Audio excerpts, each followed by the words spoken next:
Viewer discretion is advised.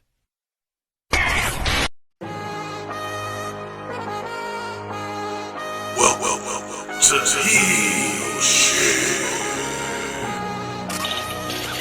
On today's episode, pro wrestling news, rumors, spoilers, discussions, and predictions. And your hosts, Dark Cordz and Draven Rhymes. Welcome back to Heel Shit. Draven, tell them what we got today. Oh, today, episode 2. By the way, before we get into episode 2, everyone that listened to episode 1 gave us feedback. Thank you so much from the bottom of our hearts. Without you guys, we really couldn't do this. But for today, episode 2, like we said in the preview the other day, we are doing Bray Wyatt, specifically from his WWE debut. Not the Husky Harris debut, the actual Bray Wyatt debut in WWE on to current times. But we're talking about a very specific question that I have. You're talking about a very specific question you have. Sorry, it's been a long day.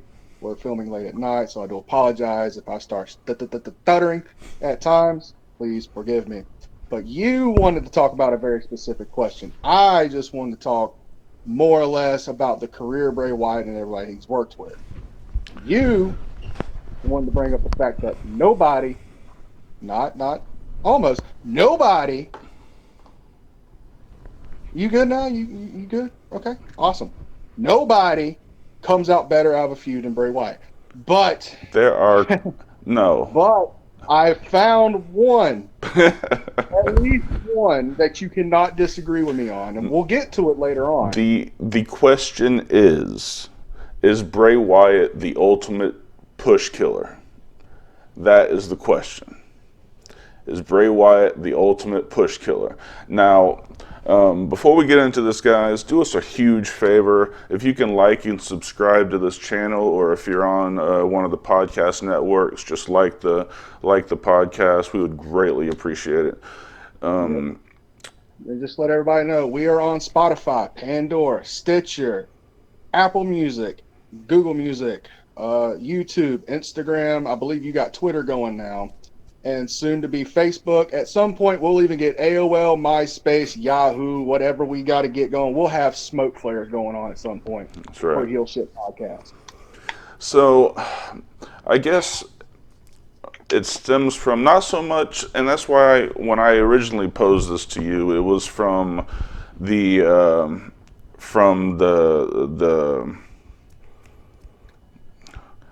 gimmick, the Fiend gimmick on. Because obviously when he came up as the Eater of Worlds gimmick, he feuded with John Cena, and he didn't go down in value after that feud necessarily. He feuded with The Undertaker, didn't necessarily go down in value. But my argument is, since he became more of a character than a wrestler, nobody is stronger after a feud with Bray Wyatt than they are going into it. And it just happened again. LA Knight was he has everything to be a star. We haven't even seen him since that pay-per-view. They killed LA Knight. Well, I guess you didn't watch SmackDown Friday night then. I guess not. Because now they're having LA Knight go into a feud.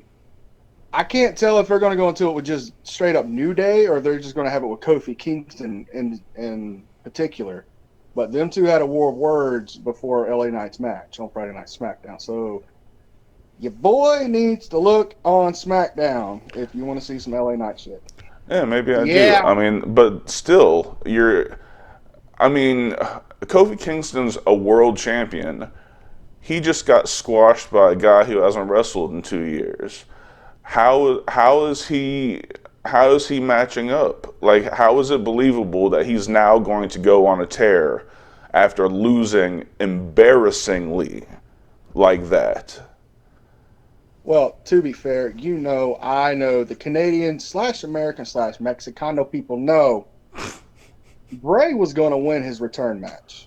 100%. He's been built up since October for this new I guess, Jeff Hardy from Hell gimmick character Yeah. that he portrayed. But to be fair, LA Knight, as much as he's been in this business, because I've watched him all the way back from like Eli Drake, like pre-Impact days, Eli Drake, till now. He's just now getting into his prime. Yeah. He cannot go anywhere but up from here. And the man can talk. Sure. The man can hold your attention more than a fucking, well, here we go, fuck counts tonight. He can hold your attention more than a fucking stripper at a goddamn Las Vegas club. And I'm talking about you specifically, especially when they're under 4 foot tall. Real shit. Yeah, but that's not the point. Look, I'm going to be honest with you. I'm a huge LA Knight mark, okay? Okay. You go look at my gym playlist, his song plays at least 2 or 3 times every session, without fail. Okay? When my kids are in trouble, the first thing I've caught myself doing and catching it, let me talk to you. Yeah, it's bad. Like, I've become a huge LA Knight mark on top of, his Eli Drake character. And But this is not an Eli Drake / LA Knight episode. We're getting off too fucking far. I do apologize. Let's get to, well, before we get to the meat and potatoes, I said something the other day about Dickweed Logan Paul. Did I not? So I may have jumped the gun on Dickweed Logan Paul for the Elimination Chamber spot.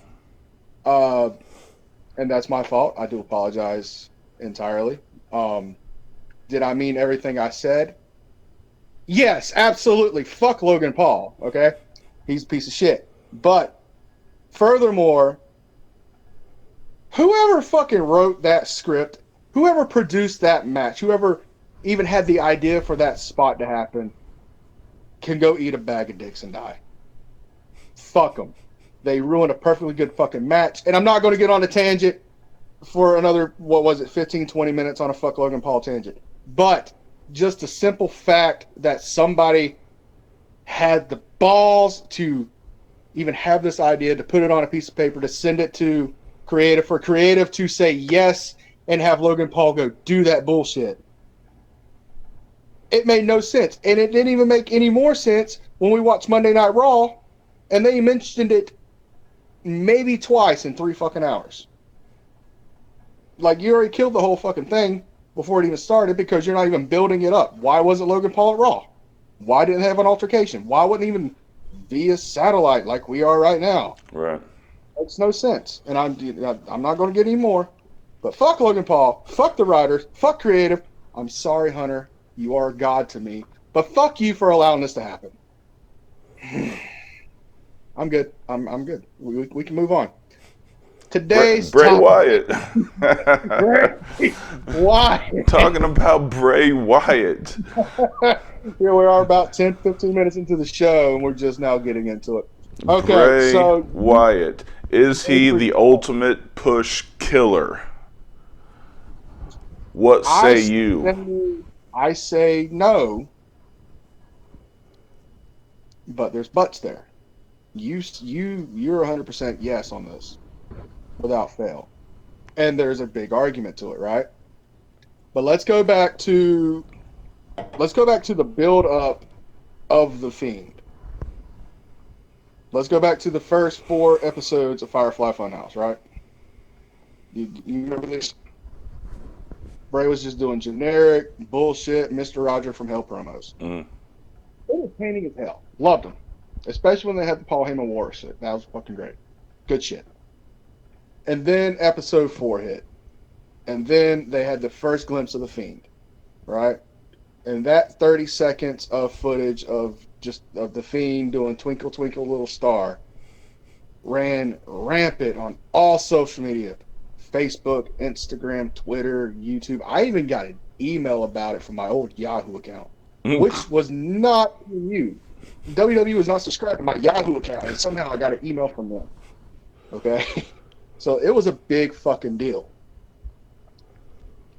And then, they just played it off like that was just a one-time thing for 2-3 weeks, I think. Mm. And then for no particular reason, they attacked Balor with the Fiend. Right. Correct? And that led up to SummerSlam. Case number 1, Finn Balor, SummerSlam.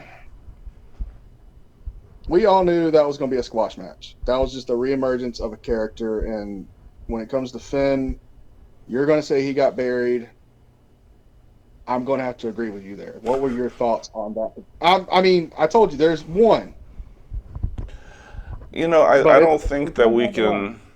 I don't think that we can judge anything that Finn Balor's involved with during the Vince McMahon stage. I mean, for some reason, Vince loved to bury Finn Balor. I don't know what it is. I do think that it. Balor episode, but let's do remember he was the first WWE Universal Champion. He beat Vince's boy Seth Rollins for it. And going back to reading what his proposed thing was, he was supposed to hold that till Rumble. Yeah, but my theory on that is Vince was like, fine. And then as soon as he hurt his shoulder, he was like, told you guys, Finn's never going to do anything again in this company. Told you, we're not putting a little tiny brittle guy as the front of our company. That whole injury was just a freak accident. We all know that. Oh, no, of course it was. I know, but this is not going to be a fuck Vince episode. That's on down the line. Oh, we got to have one of those. That's probably a whole different podcast series at that point. Fuck Vince McMahon. It's an entire series. Good night. But no, anyway. But even with Finn, I mean, it's always felt like he's had to climb up, so I can't tell you whether or not his value was tarnished over that feud, because I didn't see him as a very valued character during that time period. I can. Okay. Where did Finn go after that match? He disappeared for 3 months and showed up on NXT and became the hottest fucking thing next to Adam Cole, baby, on NXT. He ended up being the third two-time NXT champion. If I remember correctly, he's the only man that's held both versions of the NXT title. Yeah, and that's awesome. But that sounds like a hell of a demotion. Does it though? Like in all seriousness, from being a roster on the main roster. Well, if you were in that era and you had to choose between working Vince's Raw or Hunter's NXT, which one sounds sweeter? The $60,000 contract versus the $250,000 contract sounds. But Finn had the same contract. He just got sent to NXT with the same money he'd be making on Raw. I can't imagine that there's nothing in the contract that doesn't trigger a reduction in pay if you're sent back to NXT. I didn't see nothing on it. I mean, I stay on the dirt sheets pretty frequently. Yeah, you're right. But again, Bray Wyatt. Bray Wyatt. What's your next point? Because I don't agree with that one. I still think that's a demotion. Well, let's agree to disagree on that one. To a point. Okay.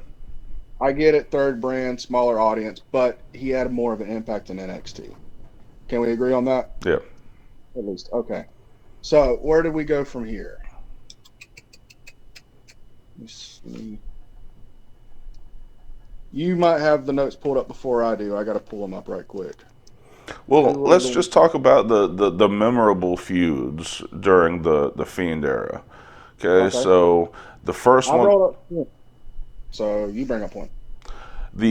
Obviously, the first one that comes to mind during his era is the Seth Rollins feud.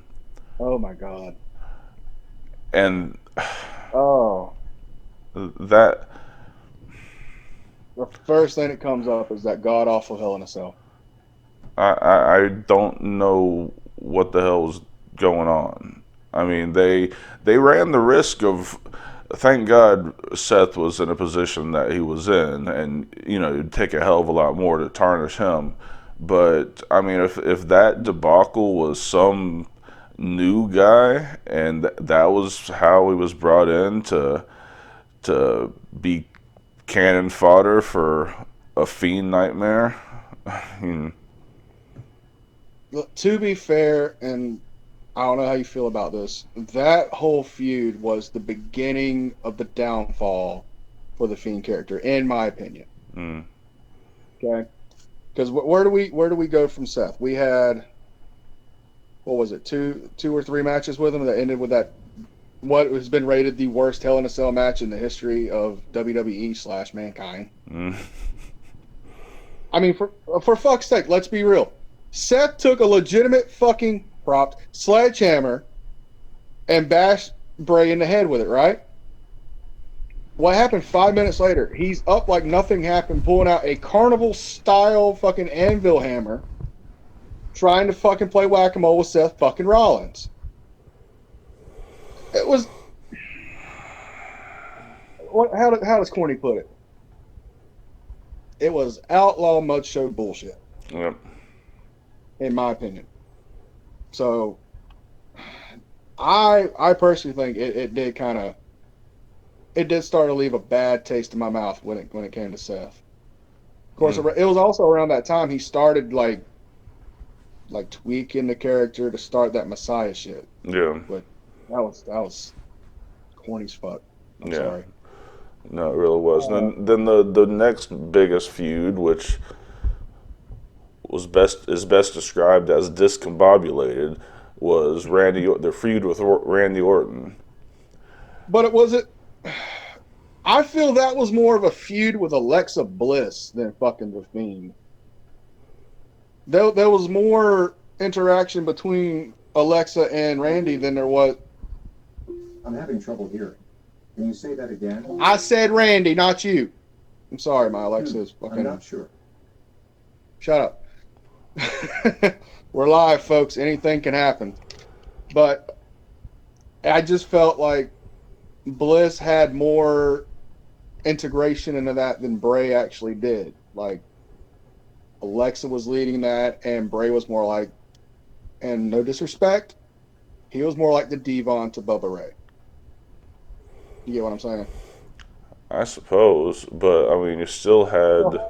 The whole blow-off was the end of the Fiend character at Mania. Right. Which was lackluster. I mean, I expected 15, 20 minutes of, like, their WWE title match at, what was it, 2019 WrestleMania? Like, that match was gimmicky as hell. But it was great. I went to the kitchen to get a sandwich at the Double Down, expecting to come back and watch the shine. It's over. For some reason, Alexa is bleeding out her forehead like some undead witch, and lights go out, and that's the end of it. What the hell happened? There was no closure. Yeah. And it rubbed me the wrong way. And then, what was it, 3 months later? Oh, we've come to terms with the release of Bray Wyatt because he didn't want to play well? Shit. But, okay, so the things that happened in the Randy Orton feud that are complete horseshit. The fire, the crispy Fiend. I don't know what the fuck. Okay, to be fair, behind me to my left, I have every version of the crispy Fiend character action figure. Just because I loved it. It was so corny, but I loved it. So bad. So fucking bad. You All right. Bad. I thought it was ingenious. It was something original that hadn't been done in a while. I suppose, but it doesn't mean it's good. It's like, there's a reason it hasn't been done in a while. That's what matters to me. It was good to me when it happened. And let's not forget, Randy was put in a very particular spot that a lot of men wish they were in during that 3 count. Krispy Kreme. Not when he got home, he wasn't. Yeah, I saw his wife was pretty upset. But at the Yes. time, he did not care. Being straddled by Alexa Bliss is something on many a man's bucket list that will not happen. However, the one guy who was lucky enough to do it caught hell for it, I'm sure. Oh, man. Miss Bliss almost got ragtagged. All 4'9" of him. God, he's such a lucky man. Oh, good Lucky. Lord. So you tell that me, since the Fiend, give me a strong feud that has occurred. Well, my whole strong feud thing was actually pre-Fiend, since we were covering Bray Wyatt in its entirety, because there's been a lot of talk about he's been like that since what, 2016. Like, anybody's gone into a feud, it like has not come out better. But the one person that has, we've already discussed. It was Randy Orton. Mm. When he did the whole infiltration of the Wyatt Right. family, was playing along and shit like that. I mean, when we And- go back that far, and I agree with you, there are several examples from back then, and namely Daniel Bryan. I was about to say him. Continue. Yeah, Daniel Bryan. Some names you can't tarnish. John Cena. These guys. But let's Okay. even go back that far. Other than Randy Orton back when he set the house on fire and stuff like that. That was a quality storyline. I enjoyed that. Mhm. But what else you got from that time frame? Let's go to the John Cena feud. Okay. Sorry, this donut's so damn good. Do you agree with the finish of the WrestleMania 30 match? With Cena going over during Bray Wyatt's debut at WrestleMania. Given the build-up of Bray Wyatt being, no pun intended, a monster. And they built up Bray. They even had I think it was like a 7-minute entrance for Bray with the band that actually did his theme. They actually paid the guy to come out here and do the theme and shit. And then, Cena just does his regular run down the ring. Yeah. And Cena goes over. Do you agree with that? Because I remember personally sitting there because... From a business standpoint, yes, because that was still Cena's time. I mean, it made money for the... At that point. Huh? But Cena was starting to wind down at that point. This was 2014. No, I understand that. This But you're also was looking at a time when it was still expected that the hero was going over the monster. If that's the case, why did Brock Lesnar win that night? Fair point. I didn't hear That you. whole WrestleMania... Sorry, Krispy Kreme, not a sponsor. If that's the case, and WrestleMania is supposed to be like the final big show of the calendar year, right? Yeah. And everybody's supposed to go home with a smile on their face. Granted, 90% of that show, yes, baby faces went over. And I know this ain't the Bray Wyatt shit, and we're going off on another tangent, but you had Daniel Bryan win twice. He won against Triple H at the first of the show, and then he won the main event with a triple threat. Mhm. Great. We all knew something like that was going to happen. It was going to be like the big yes moment. Yay. Flowers, bouquet, perfume. And then, you have the match before that take the air entirely out of the fucking arena. Do you think it was the right call for Lesnar to beat Taker? Granted, Taker was not in the best fucking shape. He wasn't in the best shape, but I think I'm talking about just from that night, because if you go back and listen to on the that interview, night, no, I don't think so. Taker don't remember anything from like 4 p.m. till when he woke up in the hospital. He remembers nothing of that night. Wow. I mean, he got that concussion like 5 minutes into the match. So, even though he worked that whole match with a concussion, basically, do you still feel it was the right call for Lesnar to take the streak? No. Thank you.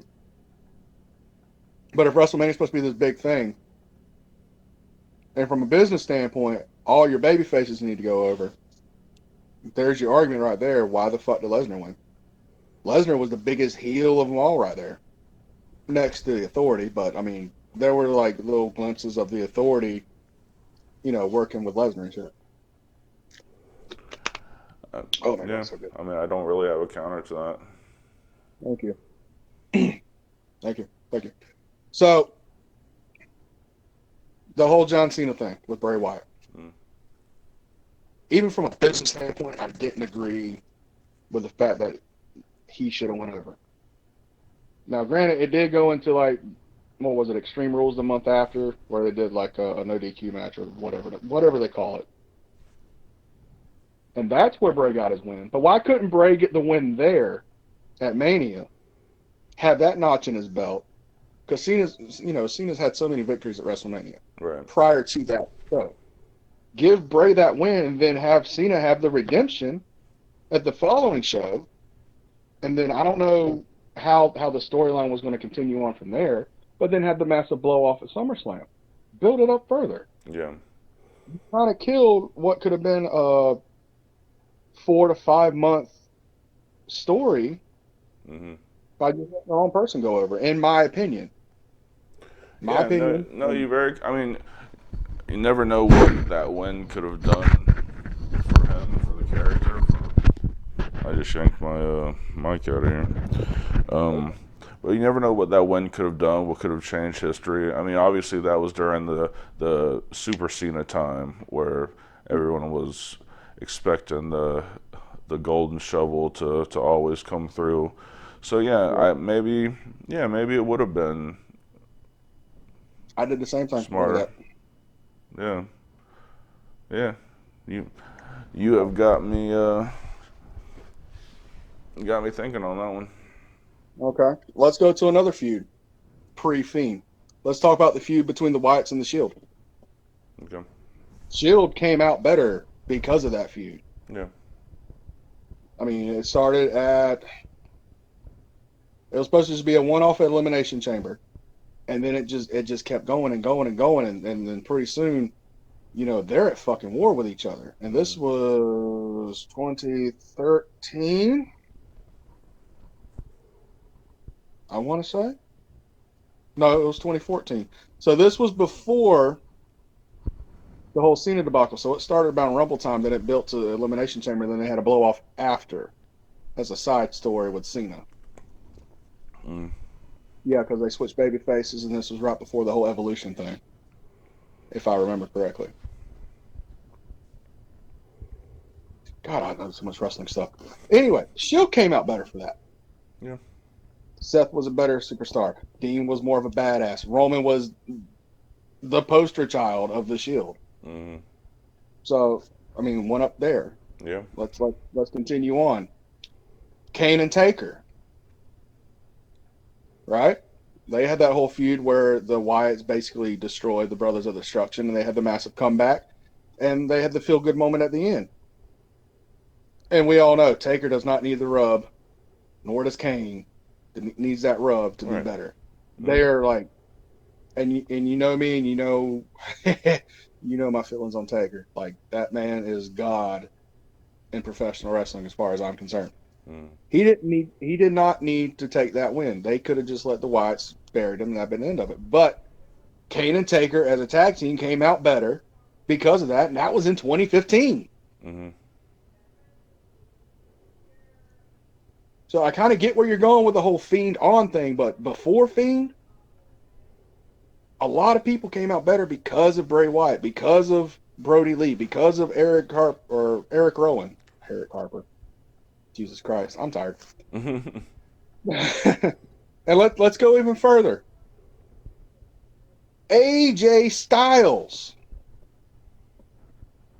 Granted, he lost the WWE Championship in the Elimination Chamber to Bray Wyatt, but the feud they had going up into it, in my opinion, built up AJ Styles. Disagree or not, I can care less. I mean, you can chime in on any time. I'm trying to keep it going with the water and the Krispy Kreme, not sponsored. But you Yes, just let's said, make sure everyone knows Krispy Kreme is not sponsoring the podcast, although it well, would be greatly appreciated. I was actually talking. I was at the Krispy Kreme today, getting donuts for the kids because today was their birthday. Happy birthday, Lizzie and Wyatt.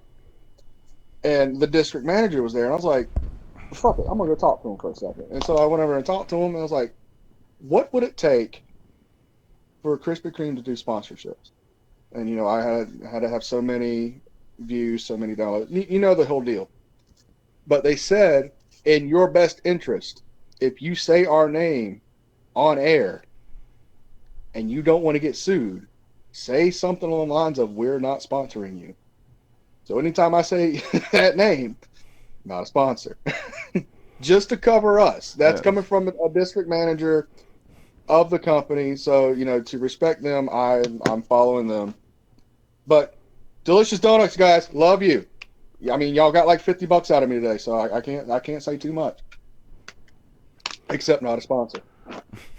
I mean, it's debatable on the AJ Styles thing. I don't know that it was time for AJ to lose the belt at that point. I don't either. But remember, they did have that whole feud going into Randy winning the belt.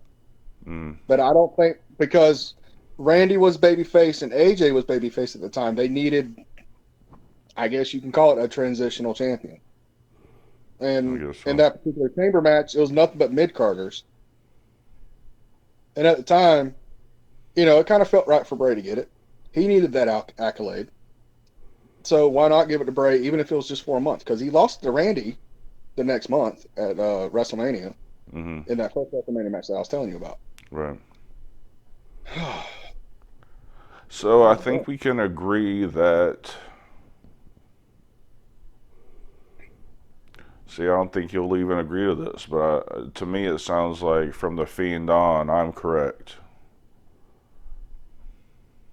Pretty much. I mean, let's look at it. I mean, the Fiend was built to be this monster-ass heel in Vince's eyes, kind of to be that generation's Kane, to be unstoppable. And I've heard it from interviews where that was the focal point, to make him like this monster heel, to make everybody hate him. But it was so organically created because Bray went away as a babyface. Everybody embraced Bray. Oh my God, there's a lot of A's in here. Embraced Bray Wyatt in this new Mr. Rogers from Hell thing. And I'm not going to lie, the first couple times I watched the Firefly Funhouse, I was like, what in the fuck is going on here? Yeah. Vince has lost his shit. This is not going to fucking get over. And then I think it was like episode 3, I was like, I'm starting to see some shit here. I got you. And then 4 came out with the Fiend introduction, and then it just kept building and building, and eventually, yes, it did get crazy, I guess would be the correct response. And it kind of got out of hand, but it was organically building to where no matter what you did, they're not going to boo Bray Wyatt. They're definitely not going to boo The Fiend, because they're more or less seeing this as 94 SummerSlam Taker kind of deal. Like, it don't matter who you put in the way. He took out Finn Balor. He took out Kurt Angle. He took out Mick Foley with his own finish. So, I mean, they were cheering Mick Foley taking a mandible claw. No, that's one thing So that. when have you ever seen some a legend, Hall of Famer, take their own finish and they get cheered? Nobody. No, nobody. And I don't know. Oh no, you got something on the tip of your tongue. Just say it. Yeah, no, I mean, I had a point and I lost it. Well, I need you to find it, my dude. Okay. So let's move past the Fiend thing. Let's go to current times. Let's go to the quote unquote Wyatt 6 Bray Wyatt, the Uncle Howdy, the Uncle Harper. let's start with the return Mm. and how that was formulated. That was done Oh no, beautifully. I know what I was gonna say. I was like, I'll Okay. never dispute the love that Bray Wyatt fans have for Bray Wyatt. I mean, I, I mean, I know that I'm gonna get murdered just for bringing this whole subject up, and I bathe in it, so bring it on. But it's just it's just been a pattern. So let's go into current times. You can Current continue. time. Let's go to the re-debut of Bray Wyatt and how it was built up with the White Rabbit shit and like it. We talked about this when it was happening. It made no fucking sense. And we all knew it was Bray. Yeah, Anybody with the IQ of 25 or more knew it was Bray Wyatt that ever watched wrestling. And the kind of the way they built it up with it not showing on air and only showing like during commercials and live events to where people on Twitter and YouTube and shit like that had to post it for us to see it was kind of ingenious in my opinion. no, yeah. I think as a marketing campaign, it was pretty cool. Um, and obviously it wasn't a secret. I mean, it was obviously leading to him. Yeah. And let's go to the night of that pay-per-view. I I can't remember if it was you and me or if it was you, me, and Rip, which viewers you all will meet Rip soon enough. But we were all on a chat, whether it was just me or you or all three of us. And the whole show we're like, all right, Bray's coming. Bray's coming. Bray's gotta come here. And it was like right before the main event. And it was like such the perfect spot for him like to re-debut. And Hmm. it was nothing. And like the air was out of my cells. And I was like, all right, I'm gonna watch the main event, but I'm fucking done. And then right as I'm about to turn it off, you send me a message saying, wait, because you got like 15 seconds ahead of me for some fucking reason. And you sent me the words, and I quote, holy fucking shit, in all caps. And I'm like, wait. Lights go out. Lights go out. And I'm like, oh, shit's getting real. And then he's got the whole world. I'm like, that's fucking Bray singing. That's fucking great. Turns out it wasn't. It was some other artist. It's on my phone. It's on my Spotify. But it sounded just like Bray. I'm like, oh, I'm getting goosebumps and shit. And then it started showing the puppets, Hmm. right? Up there in the crowd. Up there in the crowd. And like right there at fucking ringside was the dude with the fucking Fiend mask. I was like, oh, they're bringing fucking Fiend shit back. I'm loving it. Hmm. And then right there, right as the closing credit, Bray just kicks down the fucking door. No fucking words. It was fucking done beautifully. And then he disappeared for 2 weeks. Yeah.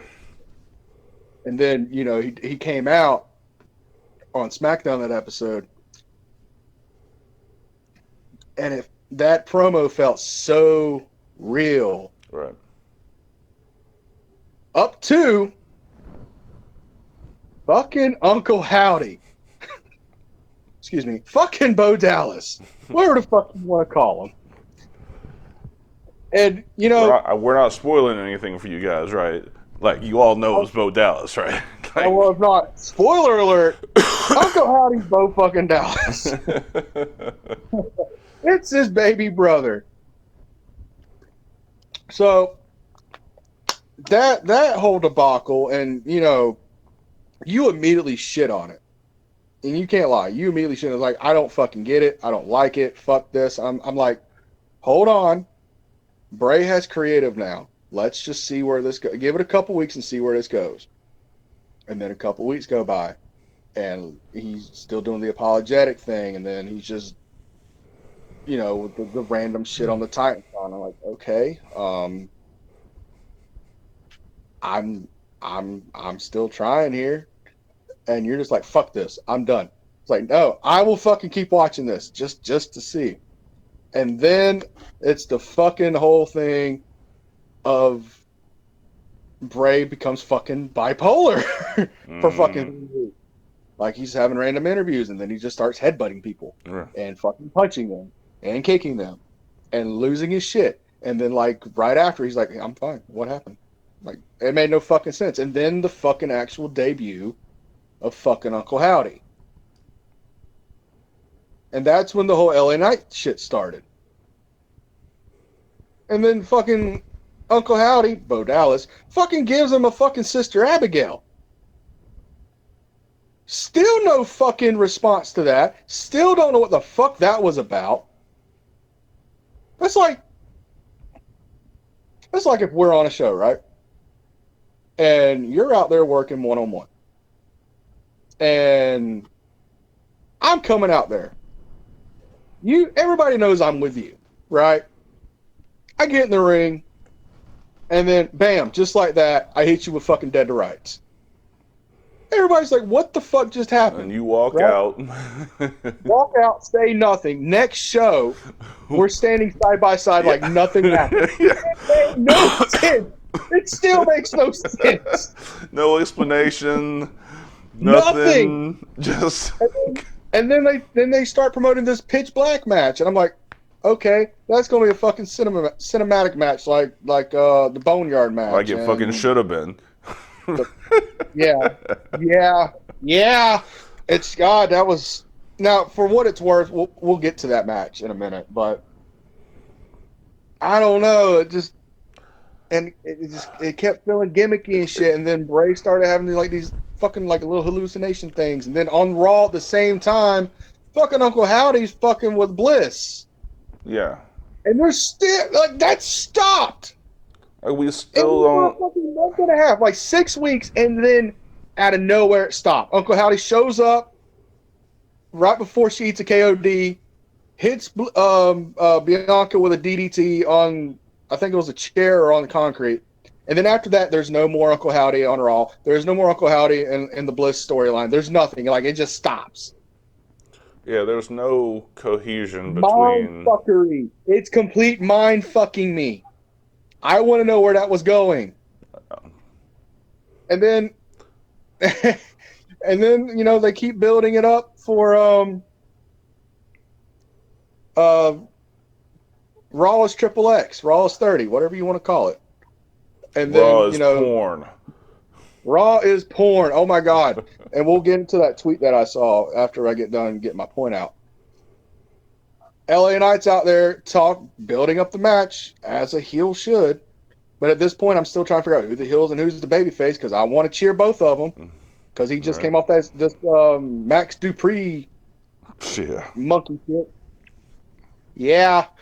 And then, you had the gong hit. And you're like, oh, chill bumps. And then Kid Rock starts playing. You're like, oh, fuck, childhood returns, American Badass. And then, that whole debacle happens. And then Bray comes out and keeps him from leaving and shit like that. What was really the point of that? Like, if Taker's returning as the American Badass, Bray needed to be as far away from that as possible.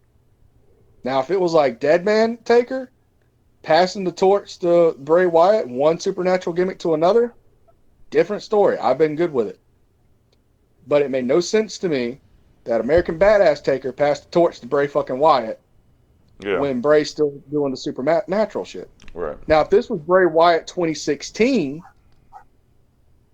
like when he won the WWE title, Bray Wyatt, when he didn't have the Wyatt family and shit, he was doing a solo run, that made more sense to me. Right.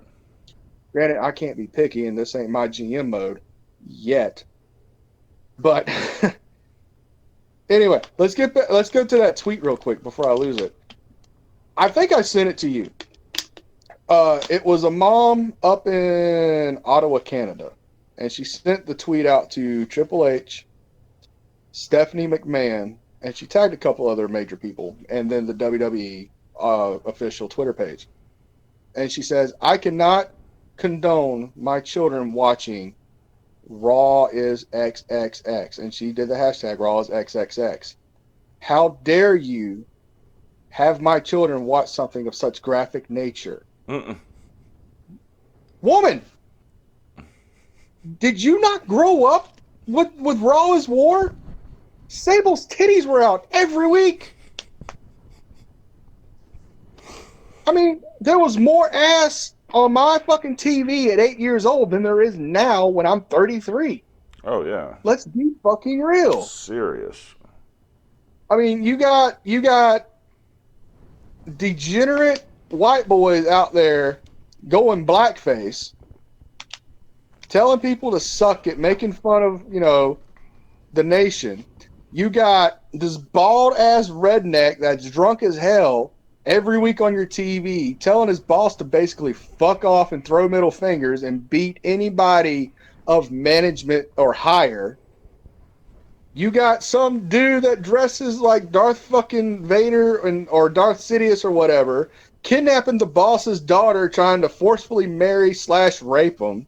You have burn victims on your television trying to kill people. You have a mentally unstable man that has 3 different people in his head at all times saying, bang, bang, have a nice day. But you're upset about the fact the logo is 3 fucking X's in 2023?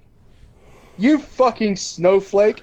You are part of what's problem with this fucking world at this point. You're so fucking sensitive to what's out now. You don't fucking remember what you fucking grew up with. You know what's crazy? You ass bitch. You know what's crazy? All that shit happened and nobody died. Nothing happened. No. Nothing happened. One day. Nope. We're not going to get on that. We will have an episode not soon enough. Nope, not at all. So let me give you my take on The Return, okay? Because it's slightly different than yours. Well, it usually is. I was obviously excited when Bray Wyatt made his return. The holy fucking shit text. Like, it was a big deal, even to me. All right. I was excited for it. And then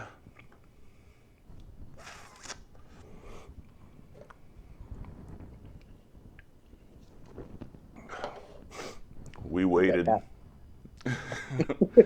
We waited. We waited some more.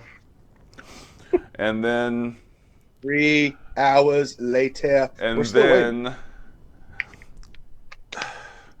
and I'm gonna have to say something about the entrance music. I have to talk about the entrance music. Like, we're on the same page when it comes to that music. I can best describe Bray Wyatt's entrance music as current entrance music is the audio interpretation of a stumble. Right? It's it is. Thank God that. I did go back and give it another listen, and if you find an instrumental of it, a decent instrumental, it's not as bad. No, and it could just be the song as it is portrayed is dog water. It's horrible. I mean, maybe it's the mix for the arena. Maybe you're not hearing some of the instruments, or maybe, but it sounds like a stumble. You can find this on WWE's official YouTube music page. It's as horrible as you hear it on TV. Oh. Like, I'll send you the link when we're off this, but it is horrible. But like I said, if you find it without the words, which if you go back and read the lyrics, it tells a beautiful story. If it's like just a book. But it's in fucking song form, and it makes no fucking sense as a song. It's like taking what's a very iconic book? The Raven. Edgar Allan Poe's The Raven, right? And you put it on top of a country song. That's the best interpretation that I can give Shattered. That's how dysfunctional it feels to me. Yeah, it's all over the place. And because he takes a sweet fucking time getting to the ring, he stumbles for 5 fucking minutes. It's like one of those gifs where the old person is just falling forever. And to be fair, back at Raw 30, Bray and Taker had that moment, right? This is I shit you not, this is exactly what Taker told him. the longer you take your entrance, the more over you'll be. And since then, it's been like 15-minute entrances. Yeah. It's like he comes Yeah, out. I kid. That's not what Taker said. I know what Taker said. It's like he comes out and he circles the ring and then he goes up into the stands and he comes down the other stairs and back up and then eventually the stumble ends and he's in the ring. That's like the big pop off is when he blows the lantern out. Finally, this is over. And then fucking, for some odd reason, fucking Roman Reigns has to come out. That's right after this. And there's another 5-minute fucking entrance. Oh, shit. 2K23. And this is coming from dudes who have their own long entrances. Like, it's... Yeah. but okay. Yeah, you're right. But it's not... Yeah. It's not... You don't need a whole extended play album for our entrance, you know. Well, you're right. So you could if the entranceway was long enough, but that's for another episode. So we got that, and he comes in, and then how many weeks in a row did we cut to the back and LA Knight's just under shit? Just oh my god! He got paid to just be under shit for like a month. I forgot all about that, but now that you bring that up, that was just it made no sense. And it's like it's Bray. Okay, it's fucking Bray. We know this. Why do we care? You're not giving us a reason to care. Yeah, you imagine that. Hey, LA. Yeah, you're not gonna read ring gear for like the next month and a half. Yeah, you're just gonna be under shit. I'm going to be under shit? Yeah! It was horrible.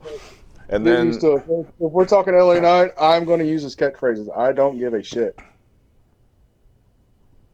Oh. And then then Uncle Howie is like... Uncle Howie? What the fuck?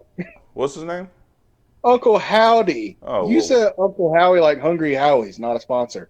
It's fuck's sake, dude. If you're hungry, go get something to eat. I'm mad hungry, actually, yeah. But, okay, Uncle Howdy. When he came to the ring for the first time, it was just lame. Like maybe not when he came to the ring the first time, but when he made his first appearance on the end of the stage and Bray Wyatt was in the corner just like... I count that as the first time he went to the ring. To me, like, a debut is a debut, regardless if you start at the Titantron or if you're at the fucking ring. Debut's a debut. Mm. It's so corny, this Uncle Howdy shit. Like, if it stayed just, like, on screen, and it was just, like, kayfabe, a glimpse into the mind of Bray Wyatt, and Uncle Howdy was nothing more than that, right. I can live with that. But the fact you showed him on camera, that Uncle Howdy that was on the screen, on camera with all that bullshit fucking mask and all gimmicked up, it was shit. All he's missing is a fucking cane. Yeah. You got but, and then 2 weeks later, you had Uncle Howdy, Bo Dallas, show up on fucking SmackDown looking completely fucking different. We're supposed to, believe that that's Uncle Howdy? The same Uncle Howdy from 2 weeks ago? No. Fuck that shit. So we spend, if Royal, like if they're planning this build, okay, we're at the booker's table. Let's plan this build. We always come to, okay, you start with the end, right? You say, okay, the blow off of this feud is going to be Bray's first match back at Royal Rumble. And let's just go ahead and say it is the pitch black match. Okay. Let's just go ahead. They would definitely know. They would definitely know enough time. So okay, the blow off is this pitch black match. Shouldn't you plan some shit in the middle? Or shouldn't you push back the on-screen debut to make the build exciting the whole time? They gave us 3 months of what the fuck is going on? and I didn't But appreciate it. I mean, this kind of goes back to the whole my opinion of Uncle Howdy, just staying as a screen character, staying like just the inside of Ray's head. Hmm. Don't fucking bring him out. Even if you want to do the Bo Dallas thing and dressed up as Uncle Howdy, make it like a disciple of fucking Uncle Howdy. Mm. Kind of like they did Sister Abigail with Luke or Brody and Eric. Mm. Dude, run that. It fucking worked. Run that shit. Right. At least do that. But don't start this whole fucking feud with a quote unquote misunderstanding on a fucking pre-taped backstage interview. Right. Like, what was it? LA Knight was talking to what's her name. He was getting his shit over. Bray came in, was trying to be friendly and shit, and LA Knight told him basically to fuck off. That's how this whole fucking thing started. Mm-hmm. And then the week after, Bray attacked a fucking backstage hand for no goddamn reason. And it just kept escalating until finally Bray headbutted LA Knight in another pre-tape. Yeah. That's not how... All right, let's play Fantasy Booker for a second then. I want to hear your opinion first. How would you start... If you had to start it at that fucking pre-tape with the quote-unquote misunderstanding, how would you have done the week after? And build it up. Well, no. Well, first of all, I would have pushed back Bray's return to at least one more pay-per-view. Okay, I would have pushed it back so that you didn't have to fill in between the debut and the match with bullshit. Copious bullshit. Okay. So let's say you bring him in, and instead of, how long did they build that? Was it 3 months? God. He came back in, was it September? Okay, It was September or October. It was one of those two papers. October, November, December, January. So a 5-month build. I would have knocked that shit down to 3. Because you have him debut at the pay-per-view, and then he shows up the next week. Like that, how do you not do that? How do you not have him show up on TV the week after that huge buzz debut? Even then, he showed up basically out of gimmick. Yeah. Like, he was just this emotional sob story. Yeah, which was cool. I thought it was an amazing promo the first time. That first one he came back, I thought it was, I thought that would have been one of the best promos I've seen him ever do. That was one of the best promos in my opinion. Absolutely. But how do you go from that debut of him bringing in the Wyatt Six and him, being basically back as the Eater of Worlds character to the following week being a blubbering baby? Fuck that. If that was the case, I'd had him at the re-debut go to the ring and cut that fucking promo. If you're going to be that character where you're a blubbering baby thanking everybody, do it at the fucking pay-per-view. Do it where people fucking paid to watch you do it, not on free television. Good call. And then you could have closed it with something like, Check your audio. Something, huh? Check your audio. Well, damn. Yep. Strike two, my guy. Strike two. Yeah, well, Anyway, back to the fantasy booking. All right, so I would have debuted him later. I would have gotten right into the LA Knight feud, but I don't know. I think they could have done 4 weeks worth of shit in one episode. They could have done 3 or 4 backstage clips, and built that entire 2 months worth of television. They could have done in 1 or 2 weeks with just little vignettes. But they, and then they kept billing him as the main event. He's going to close the show, so you had to sit there and wait and be disappointed for months at a time. This is true, and I can't disagree with that. But let's move it on to. Let's move it on to right after the December pay-per-view. Okay, so we're done with the December pay-per-view. We're heading into... 4 weeks before your match. I think you've got to. I mean, simple booking works, right? So you Oh, have face to faces every time. You have run-ins. These guys have to have matches. So like you have some kind of there was, I think, on one episode, LA Knight had a match and ended it real quick after Bray Wyatt did his spooky shenanigans on the screen. yeah, But that was some jobber. Yeah, I remember that. I think that was the only match. I mean, you've got to build. There's got to be more to it than just he's knocked out backstage. It's obviously this dude that's with Bray. There was no. I mean, we're old school. I mean, I'm even older than you. So there was no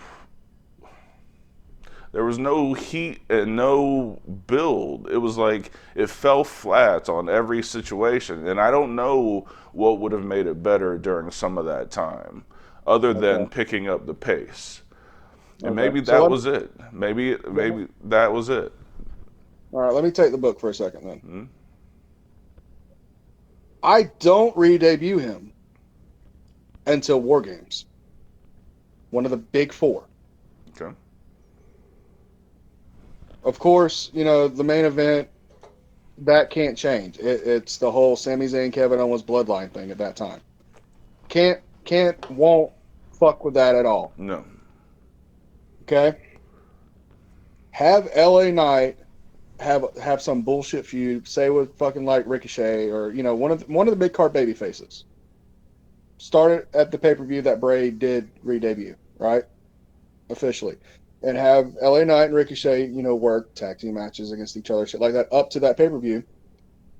And then have Ricochet during a pre-tape hint something dark is going to happen later on. I don't know how to put the verbiage because Ricochet's not that good at promos. Right. He needs a mouthpiece.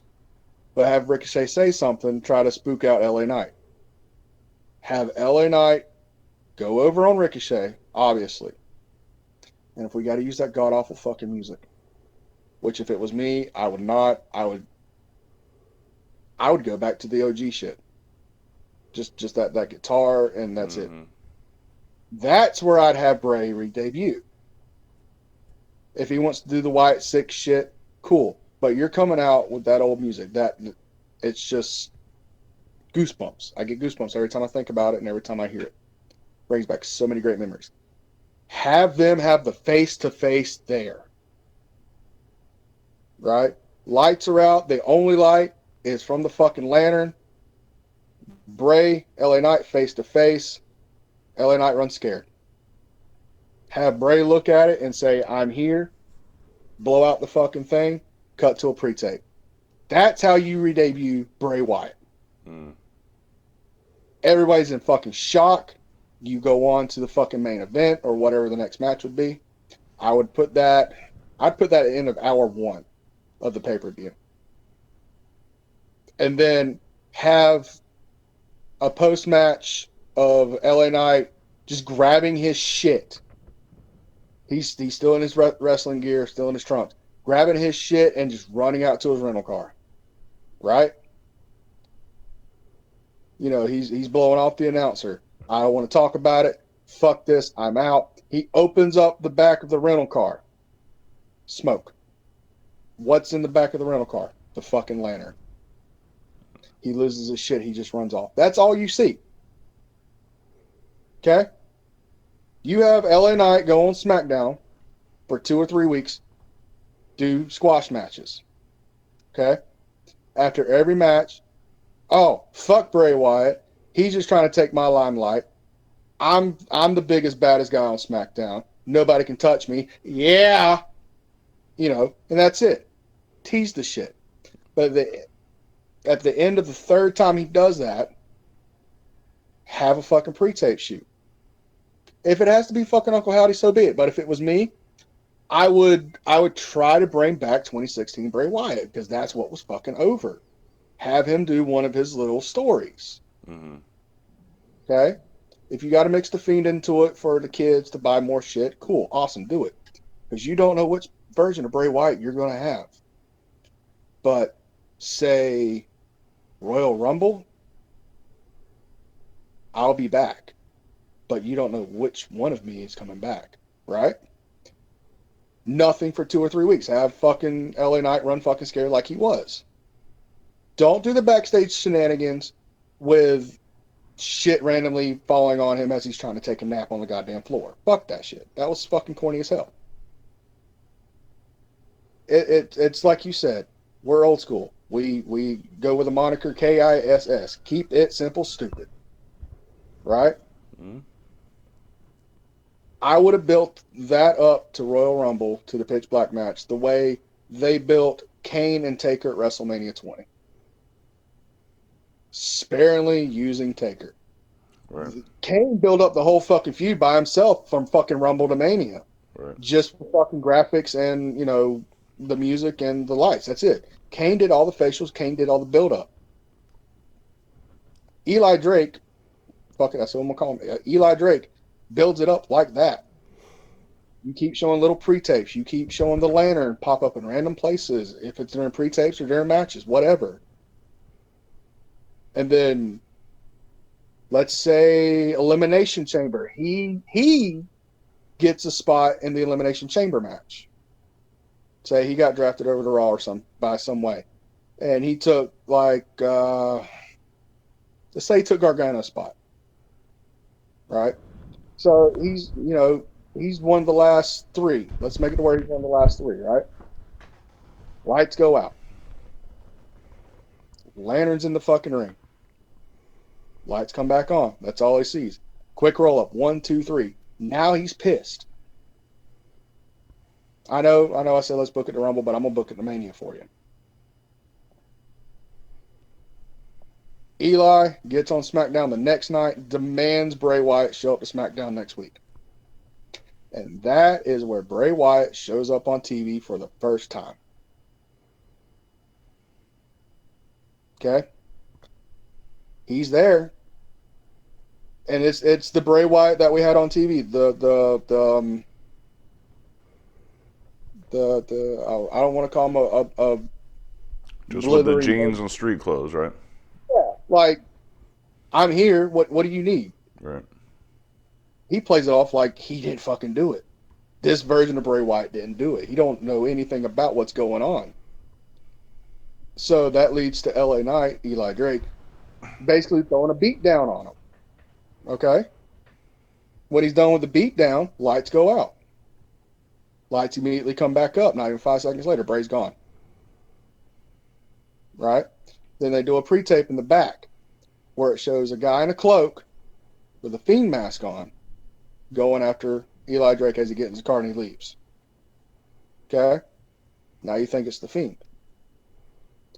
Comes on SmackDown the next week, calls out the Fiend. Lights go out. Lights come back up. Fiend mask is in the ring. Okay? He's getting pissed off about it. So he challenges Bray Wyatt to WrestleMania. In any match Bray Wyatt wants. And that's where you see a version of Uncle Howdy. You not the bullshit. You see the Bo Dallas version with like distorted voice. Basically say something along the lines of, you don't want this version of Bray Wyatt. This version of Bray Wyatt is the one that he's always kept locked away. This is the one that the Fiend would be afraid of. But if you want it, and you want any match that Bray Wyatt wants, we'll meet you where it's pitch black. That's it. Then have Eli Drake build it up, and then the week before WrestleMania, have that version of Bray Wyatt, the pitch black version that we saw at Royal Rumble, just show up on the stage. Doesn't hit the ring, shows up on the stage with the black lights and the paint and the mask and all that shit. So you don't get a real good look at him. But you also have Uncle Howdy as a mouthpiece. basically saying, you brought this on yourself. He will see you at WrestleMania. And then have the pitch black match at WrestleMania. Now, granted, I would have done it cinematic, which would be a whole nother episode. But we had to do it live. Have a 15-minute beatdown of fucking Eli Drake. That match where, you know, the heel is just trying to get away from the returning monster babyface. And no matter what he does, no matter what cheap shot he does, he can't keep him down. And then have Bray just hit that motherfucker with Sister Abigail. 1, 2, 3. Looks down at him. Looks up at the camera. Cuts to black. That's the end of that. That's how I would have done it. No, that makes a lot of sense, and the pace is up, and it works. It's the mystique of that version of Bray Wyatt that I want to build up. Right. I gotta say that as I guess people don't remember Neon from when we were kids, like when that shit came out the first time. Like it. Jeff Hardy 2002 with that shit all over him. Yeah. I did like how he did his paint though when the black light came on. Like that was a pretty cool look. That was nice. I will give him that. But I wouldn't have that. I would have like that mask that he did at the end of the match. That would be that Bray Wyatt that I had throughout the whole match. It just looked more menacing, more deadly. Yeah. And then Howdy Jordan comes out of the sky with the elbow drop to end. He was just doing his best, Macho Man. Okay, that's just all that. That ended LA Knight's career. Well, God, I hope not. I like the kid. I like the guy. No, LA Knight was on SmackDown the other day, like I told you. Oh, I know. I just hope they build him, continue to build him, and not just have him be, I don't know, some gatekeeper. Yeah.